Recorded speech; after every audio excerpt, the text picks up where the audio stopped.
Welcome to my podcast, Today's Dream, Tomorrow's Reality. My name is Vickie Poole.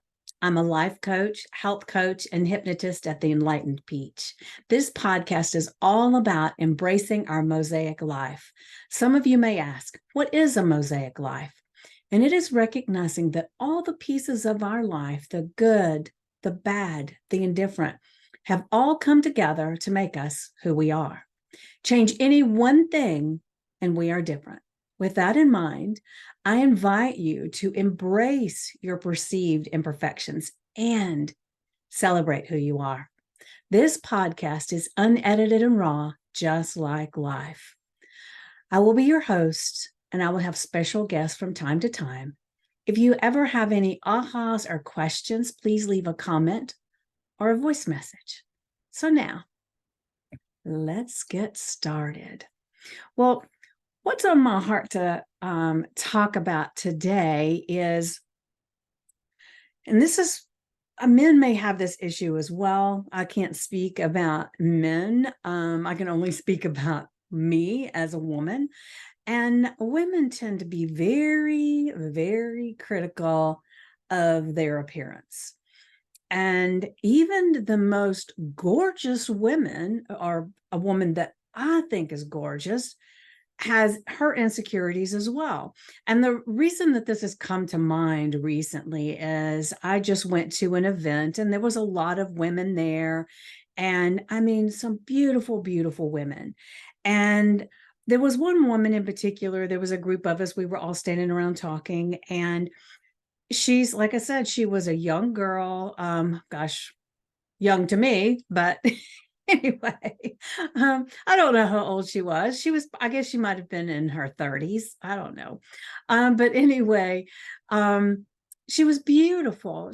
Had a nice, she was tall, she had the hair, she had everything that I've always thought, oh, that would be great if I had that type of appearance, right?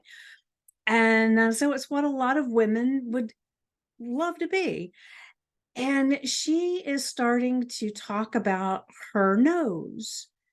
She was really, really hating her nose and wanting to have surgery to change her nose. And as we in this group, and we're talking to her and everything, we're saying, well, your nose really goes with your face. You look beautiful with that nose. And you change that nose, it could take away this striking look that you have. And we even referred to, for those of you who may not be old enough to remember, but in Dirty Dancing, Jennifer Grey, I think that's her name, who was the lead character, Baby. And she was a sought after actress. And then after this, after Dirty Dancing, she decided to get her nose fixed. And once she got her nose fixed to what she thought looked good, it took away that striking look she had, and she had a hard time getting jobs.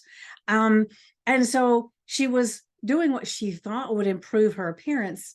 But although she had a very aesthetic pleasing nose after the surgery, it just didn't fit her. And it was like she just looked like everybody else. I don't really quite know how to explain it, but and so as I was talking to these women, and let's face it, women are held to a standard that is very unattainable for most of us. And so we get kind of caught up in, oh my gosh, you can see this roll, you can see this fat on my arms, and I will say, for a long time, I would not wear anything that showed my shoulders because I didn't want anybody to see my fat. And then, I've gotten a little bit older, so there's some more jiggle and wiggle, and I can really stand in front of a mirror and just give myself hell if I let myself. And so the thing that I'm really bringing this up, because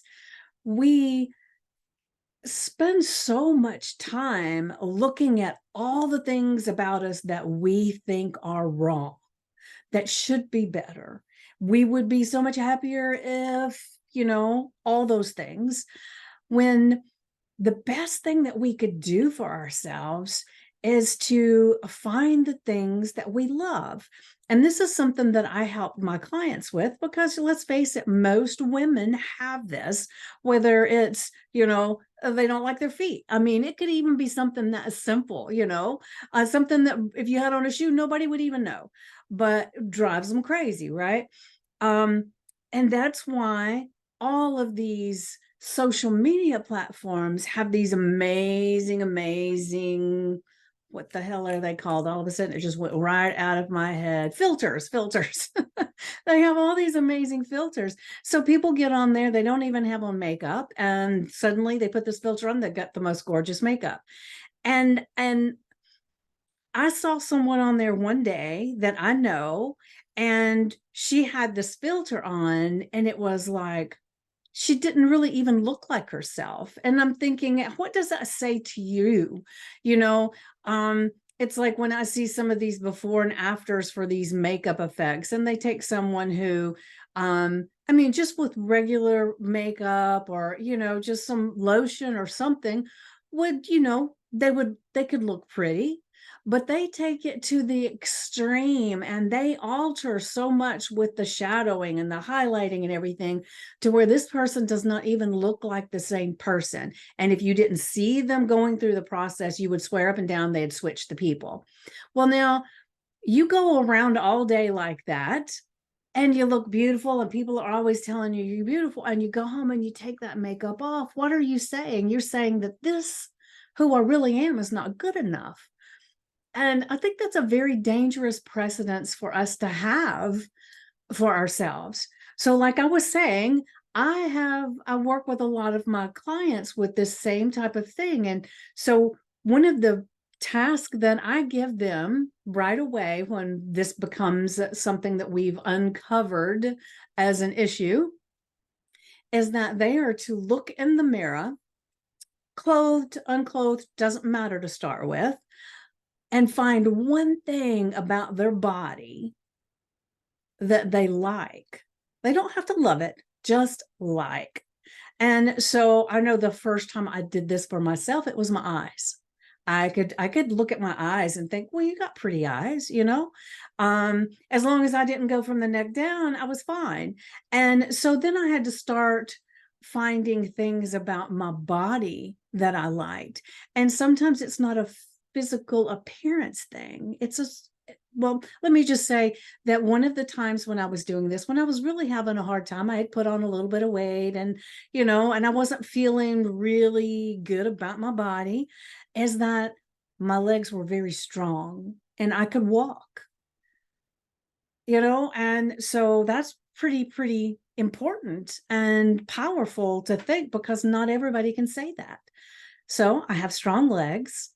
I my feet are strong and healthy, and I will say that I used to wear high heels all the time because for whatever reason, that was when I felt sexy, was when I wore heels.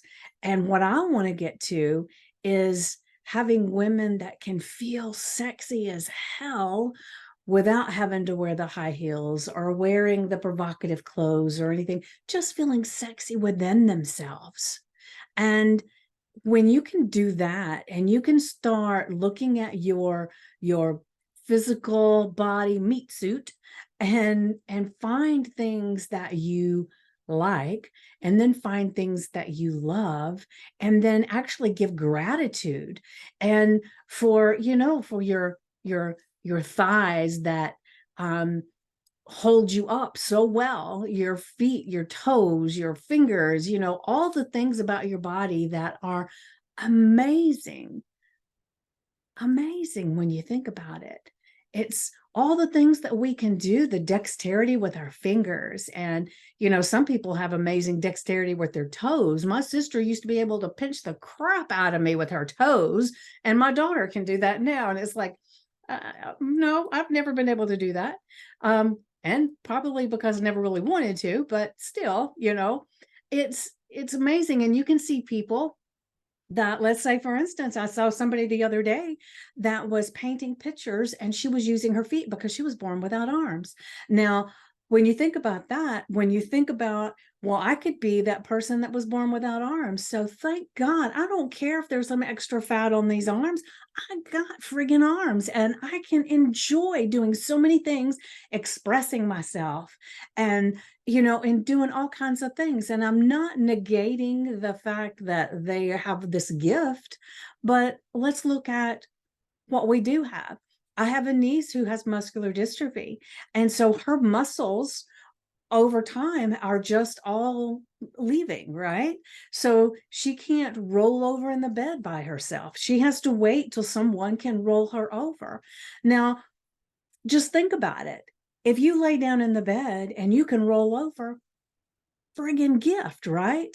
And so there are so many things that we can start to appreciate about what we have and who we are, instead of constantly talking to ourselves about what might be wrong.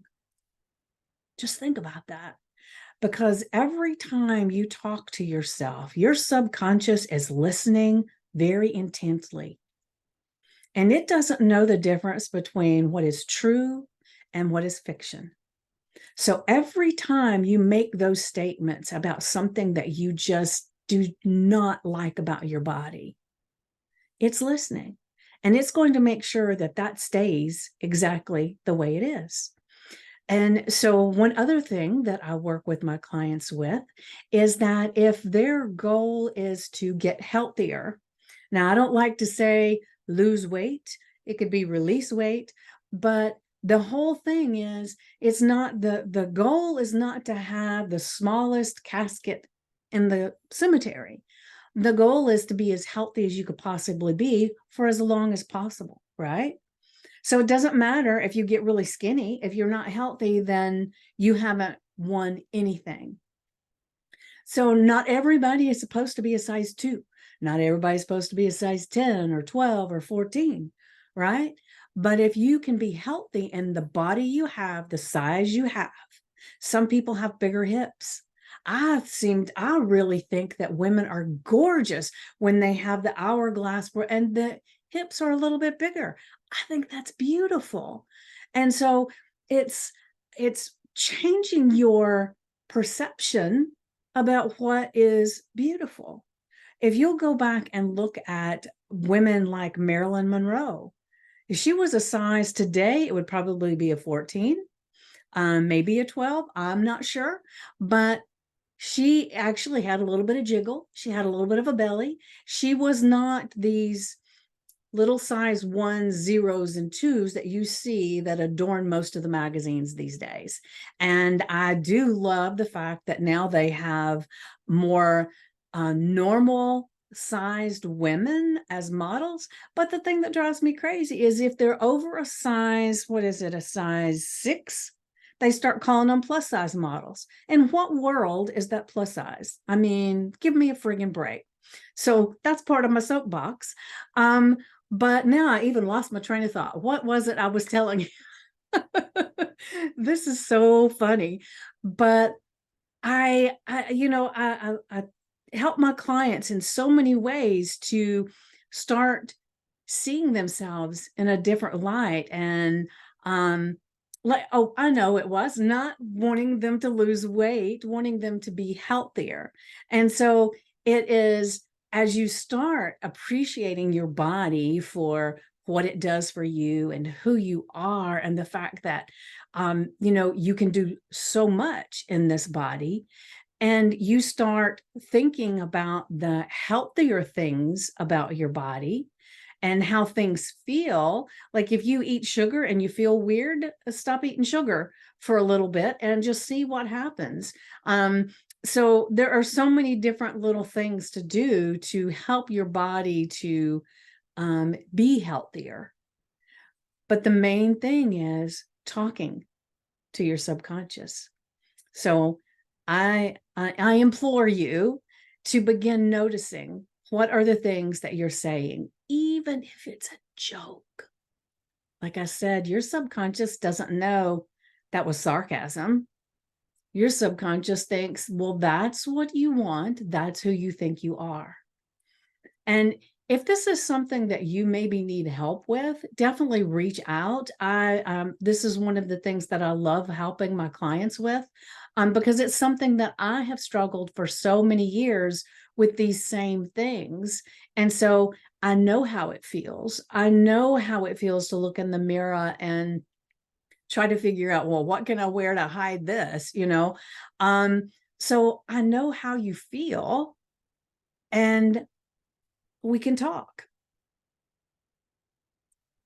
So I will be putting my contact information in the comments, but you can always reach out to me on theenlightenedpeach@gmail.com. And then I will put my social media stuff on there too. But you have an amazing, positive inside voice going forward. And definitely reach out to me if this is something that you need help with. Be blessed, be strong.